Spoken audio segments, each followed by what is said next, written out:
Good morning friends. આજે આપણે સંબંધ અને વિધેયમાં સ્વાધ્યાય 1.1માં પ્રશ્ન 1 એમાં 5 મુદ્દા. કોઈ ચોક્કસ સમયે કોઈ એક નગરમાં વસતા મનુષ્યોના ગણ કેપિટલ A પર વ્યાખ્યાયિત સંબંધ કેપિટલ R છે. બરાબર? તો એમાં પહેલું A છે પાંચમામાં. Capital R is equal to છગડીયા કૌંસમાં x, y કે જ્યાં x અને y એ એક જ સ્થળે કામ કરે છે. આ આપણે જોવાનું છે. તો જરાક આપણે ફટાફટ રિવિઝન કરી લઈએ કે રિફ્લેક્સિવ સબમિટ. તો four all A belongs to capital A, યામાં A comma A belongs to capital R થવું જોઈએ. તો અહીંયા આપણો કેપિટલ R કોણ થશે? A cross A not equal to 5 અને કેપિટલ A પોતે તો નોટ ઇક્વલ ટુ 5 છે જ. બરાબર છે? ચલો બીજું સિમેટ્રિક. તો four all A comma B belongs to capital A, ક્રમયુક્ત જોડમાં A comma B belongs two R which implies ક્રમયુક્ત જોડમાં B comma A belongs to R. બરાબર? આમ થાય તો સમિત છે એમ કહેવાશે. ત્રીજું ટ્રાન્ઝિટિવ એટલે પરંપરિક. For all A comma B comma C belongs to capital A, ક્રમયુક્ત જોડમાં A comma B belongs to capital R comma ક્રમયુક્ત જોડમાં B comma C belongs to capital R which implies ક્રમયુક્ત જોડમાં A comma C belongs to capital R. જો આ થાય તો એ પરંપરિક છે એમ કહેવાશે. બરાબર છે? અને 3 થઈ જશે તો કેપિટલ R એ ગણ A પર સામ્ય સંબંધ છે એમ પણ કહેવાશે. ચાલો તો અહીંયા આપણે ચેક કરવાનું છે આ દાખલામાં. બરાબર છે કે સમિત છે, પારંપરિક છે, સ્વવાચક છે કે નહીં આપણે ચકાસવાનું છે. તે મેં લખ્યું નથી. ઓકે ચાલો તો આ તમારી કોમન વ્યાખ્યા છે એનો આપણે યુઝ કરશું. ઓકે તો આપણે અહીંયાથી સ્ટાર્ટ કરીએ. ફર્સ્ટ સ્વવાચક. આ નોલેજ મને લખ્યું છે કે આને આપણે ફોલો કરવાનું છે. બરાબર? ઓકે ચાલો. Capital A not equal to 5, R is equal to A cross A not equal to 5 છે. આ તમારો R છે. અમારે પહેલું ચેક કરવાનું છે રિફ્લેક્સિવ. બરાબર? તો four all A belongs to A, તો x યમ ને y યમ મને સરખો જોઈએ. બરાબર છે? ઓકે આ કોમન પ્રોપર્ટીમાં આપણે A લીધો છે. અહીંયા x છે તો હું આમ લખીશ કે for all x belongs to capital A, x, x belongs to capital R થવું જોઈએ. તો આમાં હું લખી દઉં છું. Okay for all x belongs to capital A છગડીયા કૌંસમાં. બરાબર? આ x અને x એ એક જ સ્થળે કામ કરે છે. થઈ ગયું? ક્લિયર? અહીંયા R લખું તો બી વાંધો નથી. માટે હું આમ લખી શકું. અહીંયા x લખી દઈશું. બરાબર? y ને બદલે x છે તો x, x belongs to capital R. સમજાઈ ગયું? ઓકે ચાલો હવે બીજું આપણે સિમેટ્રિક જોવાનું છે. તો હવે બીજું લખીશ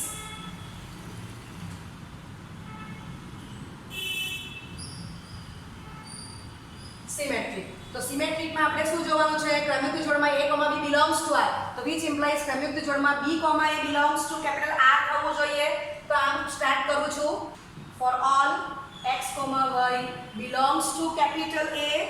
ચાલો તમારી રકમ કઈ છે તો આપણે લખીએ કે x, y belongs to capital R which implies x અને y એક જ સ્થળે કામ કરે છે. ઓકે હવે આને હું જગ્યા બદલી કાઢું તો હું આમ લખી શકું which implies y અને x એક જ સ્થળે કામ કરે છે. બરાબર છે? ઓકે તો આના પરથી હું આવું લખી શકું which implies યામાં y, x belongs to capital R. તો આપણે આ જ બતાવવાનું હતું માટે હું લખી શકું કે કેપિટલ R એ સમિત છે. બરાબર? અથવા capital R A capital A પર સમિત છે. ઓકે ચાલો હવે ત્રીજું ટ્રાન્ઝિટિવ જોવાનું છે. આગળ બીજું હતું. હવે ત્રીજું ટ્રાન્ઝિટિવ. તો ટ્રાન્ઝિટિવ માટે આપણે શું બતાવવું પડશે? તો x, y belongs to R, y, z belongs to capital R. તો which implies x, z belongs to R મારે બતાવવાનું છે. તો આટલું વાક્ય મારી પાસે કમ્પ્લીટ છે આગળનું. અને લખી દઉં છું y અને ઝેડ એક જ સ્થળે કામ કરે છે. આ તમને પક્ષમાં આપેલું છે, એના પરથી આપણે સંબંધ પરથી આ લખ્યું. ચાલો, which implies, હવે મારે સાબિત શું કરવાનું છે તો કે x, z belongs to capital R. આ મારે સાબિત કરવાનું છે. ઓકે, તો હવે આના પરથી હું લખી શકું કે x અને z એક જ સ્થળે કામ કરે છે. x અને y અને z, તો x અને z લઈ લીધા, બરાબર. તો which implies x, z belongs to capital R. Okay, માટે વંચાશે ને, માટે કેપિટલ R એ પારંપરિક છે. હવે આપણે કોમન લખશું કે માટે કેપિટલ R એ સ્વવાચક, સંમિત અને પારંપરિક છે. તેથી કેપિટલ R સામ્ય સંબંધ છે.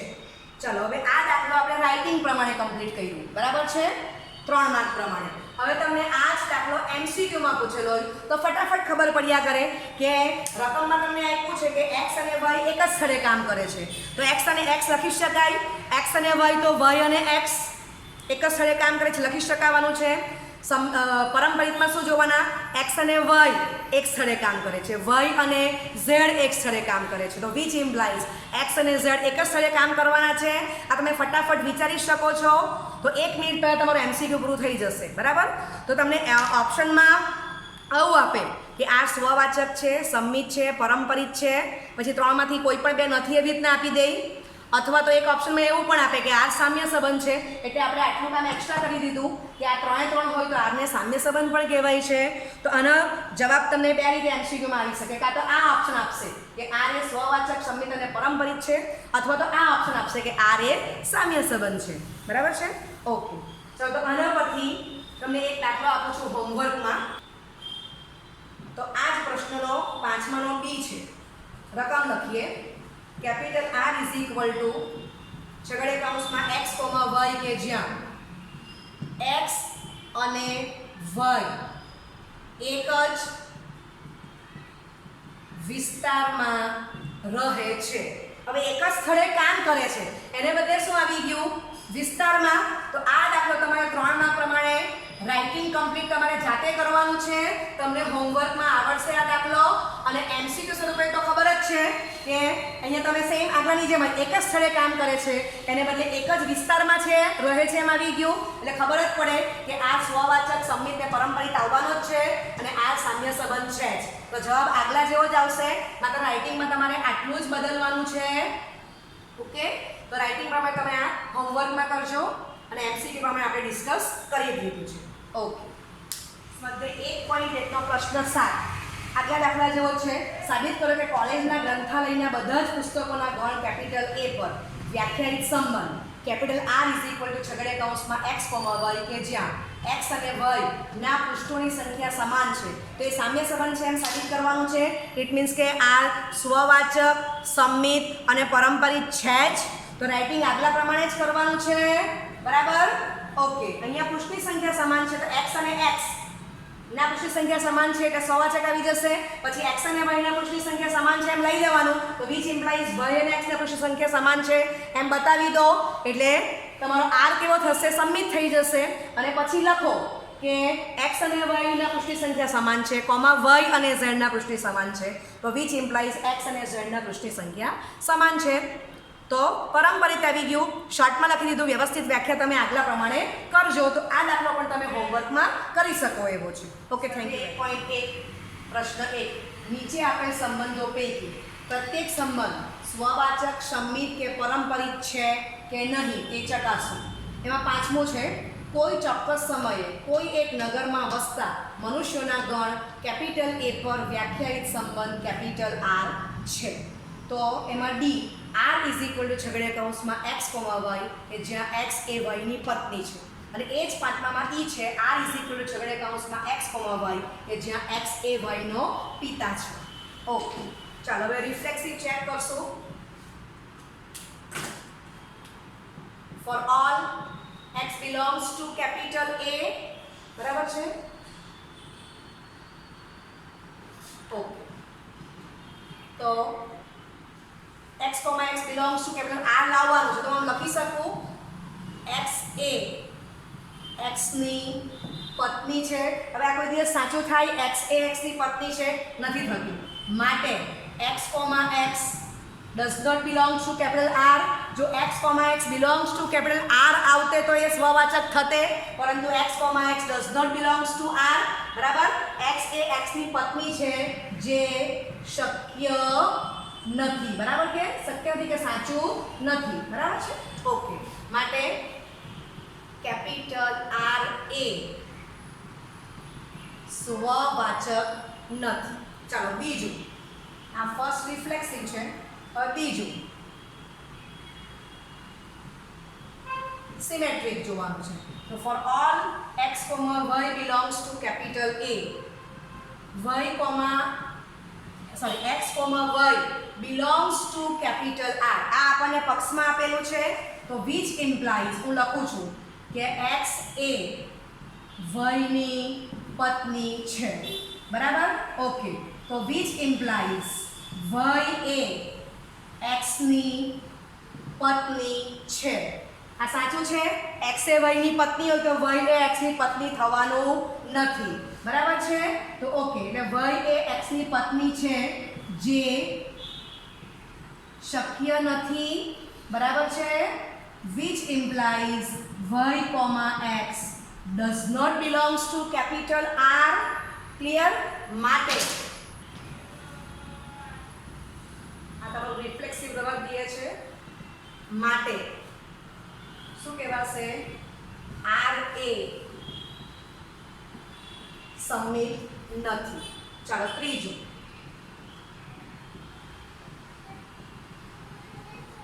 ટ્રાન્ઝિટિવ. તો for all x, y, z belongs to capital A. Okay, x, y belongs to capital R, y, z belongs to capital R. આ પક્ષ છે તો which implies લખીએ આપણે x એ y ની પત્ની છે અને y એ z ની પત્ની છે. which implies x A z ની પત્ની છે એ સાચું થવાનું નથી, જે શક્ય નથી. which implies x, z does not belongs to capital R. માટે capital R A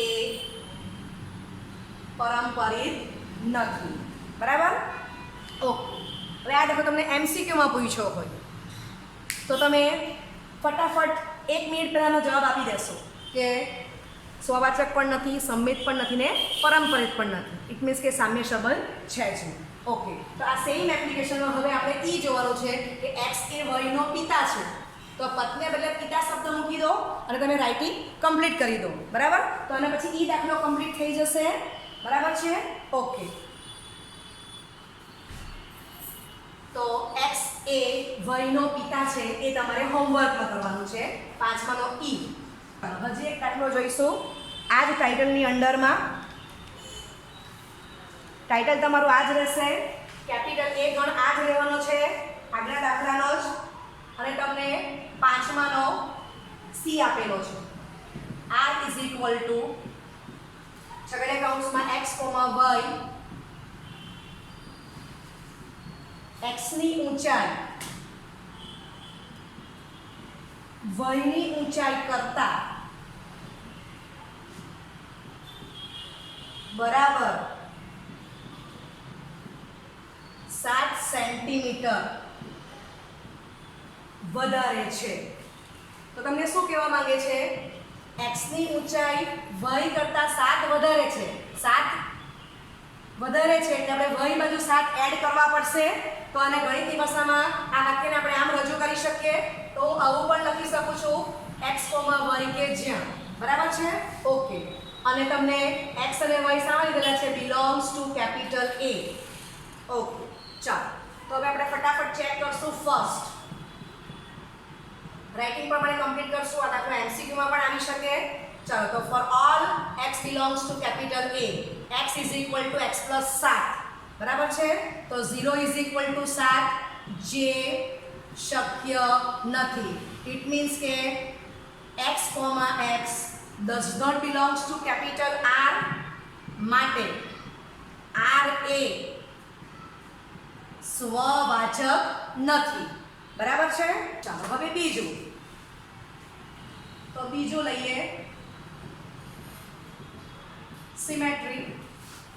For all x, y belongs to capital A, તો x, y belongs to capital R. આ આપણો પક્ષ છે. પક્ષમાં આપેલું છે એટલે આપણે એની વેલ્યુ મૂકશું.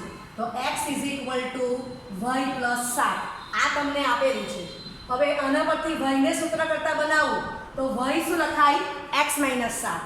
ઓકે, હવે હું આમ લખી શકું કે x minus 7 is not equal to x plus 7, એટલે which implies y, x does not belongs to capital R.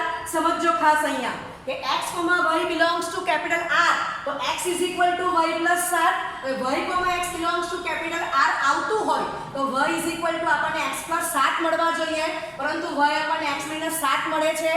એટલે લખ્યું કે not equal to x plus 7, which implies y, x does not belongs to capital R, માટે capital R સમિત નથી. બરાબર છે? Okay, ચાલો હવે ત્રીજું RST ટ્રાન્ઝિટિવ. તો for all x, y, z belongs to capital A, ક્રમયુક્ત જોડમાં x, y belongs to capital R, ક્રમયુક્ત જોડમાં y, z belongs to capital R. Okay, આપણે જરા નીચે લખી દઈએ. તો y, z belongs to capital R. આટલું આપણને પક્ષમાં આપી દીધેલું છે. તો which implies, હવે આપણે એની વેલ્યુ મૂકીએ તો શું કહેવાશે? x is equal to y plus 7 અને y is equal to z plus 7. આના પરથી એપ્લિકેશન કરો કે x, y belongs to capital R, તો x is equal to y plus 7. તો y, z belongs to capital R, તો શું થશે? y is equal to z plus 7. હવે આપણને x, z belongs to capital R લાવવું હોય તો આપણને x ની વેલ્યુ કેટલી મળવી જોઈએ? z plus 7 મળવી જોઈએ. તો આપણે ટ્રાય કરીએ અહીંયા. તો આ y માં આ y ની કિંમત z plus 7 મૂકી દઈશું. તો which implies x is equal to z plus 7 which implies x is equal to z plus 14. તો બાજુમાં લખીશ not equal to z plus 7, બરાબર, which implies x, z does not belongs to capital R, માટે capital R એ પરંપરિત નથી. Okay, માટે capital R એ સ્વવાચક નથી, સંમિત નથી અને પરંપરિત પણ નથી જ, અને સામ્ય સંબંધ પણ નથી જ એમ કહેવાશે. ઓકે,